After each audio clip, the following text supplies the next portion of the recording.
Hey everybody, so today I want to kind of go over a subject that seems to come up a lot, and I see a lot of people get misled information and the end result it ends up hurting them, or they make bad decisions that can hurt them financially unintentionally just because they don't quite understand how the different book values work when they're trying to figure out either A, what to sell their vehicle for, B, what to buy a vehicle for, or C, as far as insurance value, and what the replacement value is. So a lot of people are kind of confused about what they all mean. So this little video is going to be a quick tutorial to tell you how to figure out what basically a fair price is in reality. So we're going to be talking about Edmunds, Kelley Blue Book, N.A.D.A, Black Book, and another one you won't hear very often because it's a dealer-only item, which is MMR, the Manheim Market Report. Now, all five of these play their own factor in what a vehicle's value is, but for different reasons, and they were designed for different reasons. So let's talk about them. Edmunds and Kelley Blue Book, we're going to call those the consumer books. In other words, you as an individual, you can definitely trust the information as being pretty close to real life and accurate as possible. The N.A.D.A book is based for banks to protect their interest, and that's what they guide their losses from and how much profit they're willing to advance a dealer. So as far as you, the individual, it's not so much in your best interest. Now, a lot of banks will tell you, hey, your book value is this based on the N.A.D.A. That doesn't mean that's what your car's worth or what it's selling for in your local area. Like I said, that is a bank. Pretty much it was produced by the National Automobile Dealers Association, and it's basically a bank's guide to decide, hey, you know what, I can loan them a bank loan value of, say, $1,000, but retail is going to be a magical $3,000, and then they say, well, I'm going to loan so many percentages over that, which that's a whole nother video.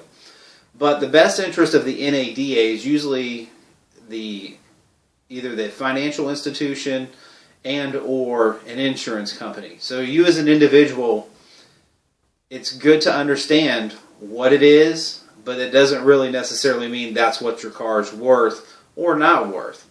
So that tool is for their trade and pretty much their trade only. Now, if you were to go buy something for the retail amount that's in that book, you're looking at just really hurting yourself financially.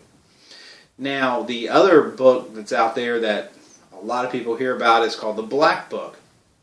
This book is designed for dealers, and they have basically, they've got like a rough book, an average, so forth and so on.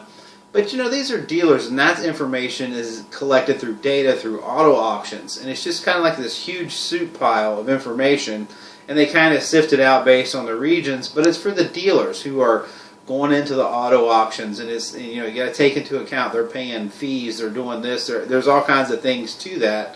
So it's not necessarily accurate at all because one car, they don't really have a way to really accurately describe what's fair or good or what that kind of condition is. So when they tell you, oh, average Black Book on a car is say $10,000. That means that car, if you put 1,000 of them together, the average price went for $10,000. Now you got to decide whether yours is worth more like the one that went for 13 or the one that went for 6. So you can see how it's not a very accurate depiction of what your market is. So when a car dealer says Black Book is blah blah blah, that's exactly what they're saying, is blah blah blah. It doesn't really matter. Your job is not to guarantee them a profit and or worry about what the auction markets are bringing. Auction basically is a bunch of guys who are not trading in cars like most of your new car dealers do, and they're not looking for it from the private market. So their prices are going to be higher, generally speaking. That is a dealer's tool, not really meant for the consumer's use. The other one that's out there is called MMR, Manheim Market Report. Now basically this is Manheim taking a region there. They've got to be one of the largest auctions in the world, and they have their own market report, but basically the same scenario. They take 10,000 cars, being facetious here, but they take a certain number of cars, throw them all together, and average out a number. So They don't really give you the high and the low and the this and the that, so you don't really know if you're dealing with one with missing fender. You don't really know what the situation is. Once again, not accurate for you. So what is accurate? What is a car worth? Well, let's just pretend you're just an average person and you're just have an average car with normal miles on it, not smoked in, you know, a little bit of wear and tear. You can pretty much go and say, at Kelley Blue Book or Edmunds, now you're dealing with what we would call the middle of the line or good condition. Usually it's rated as fair or good. Now, to get into an excellent car is almost ridiculous, because basically you're talking about a vehicle that's been dealer serviced, you're getting it with brand new tires on it, you know every mile that car's went, and it's below average miles. Those cars are few and far in between, and the average person's only dealing with an average book value, quote-unquote, good condition car. So, for all argument's sake, what you should do is when you go to Kelley Blue Book or Edmunds, you should probably look toward the middle of the row.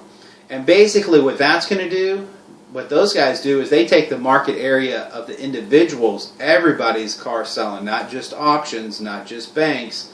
They take everybody into account of what's being bought and sold, and that's how they come up with and say, hey, a good fair price for your car is $5,000. That's reality, people. So if you go and you deal with a car dealer or another individual and they try to pull out one of these books and say, hey, well, the market average, blah, blah, blah, blah, blah, blah, blah, is smoke and mirrors. What a car's worth is what someone else is willing to pay for it. And Kelley Blue Book and Edmunds pretty much takes the guesswork out for you. Each individual car will have a little bit of variance based on its, you know, individual life and conditions and a couple little things. But roughly, if you pretty much go middle of the line on that book, on the Kelley Blue Book or the Edmunds, you're going to be right on target what your car's worth. And that means you can take it to any market, anywhere you want to go, put it for sale, and this is basically what it's going to bring. So the next time you go buy a car, use my worksheet. I've got a PDF, or when our website comes up, there'll be a link below as soon as it's up, and you'll be able to check it off. And what you should do before you ever buy a car, you need to put the 5 book values down or the 4 book values, and when you get to the dealer, ask them to print off the average MMR, and you need to compare. So if you go there and you pay N.A.D.A. retail for something, and Kelley Blue Book's telling you it's only worth, say, $2,000, but they're like, oh no, N.A.D.A. retail's $4,000. Well, as soon as you buy that car for $4,000, you still only have a car that's worth $2,000.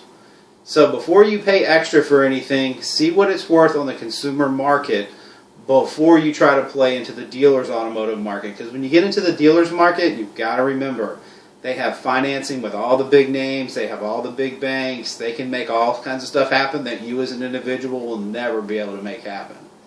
So, should the dealer be entitled to make $2,000 or $3,000 more than a car brings any other place?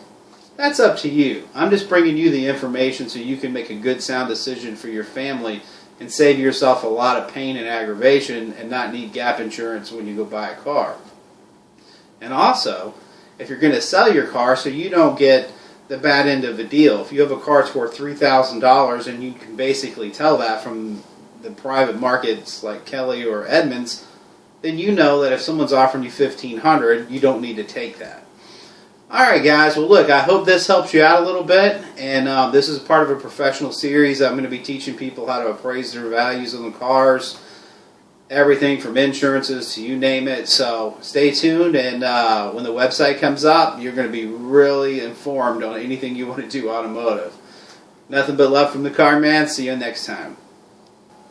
And also, our YouTube channel's got tons of how-to things on it. So whether you're on our website or the YouTube channel, we always try to do nothing but consumer advocacy, trying to save you and your family money. And that's really my mission and goal. And so I hope you really, really enjoy it. And definitely, if there's anything you need, please drop a comment and let us know. Thanks. And while you're checking it out, please subscribe. We're trying to get as many subscribers out there, and you know, as many, all that good stuff as we can do. That's what our producer tells me anyway. Alright guys, Be safe. Go have fun. Do it yourself. Save some money. See you next time.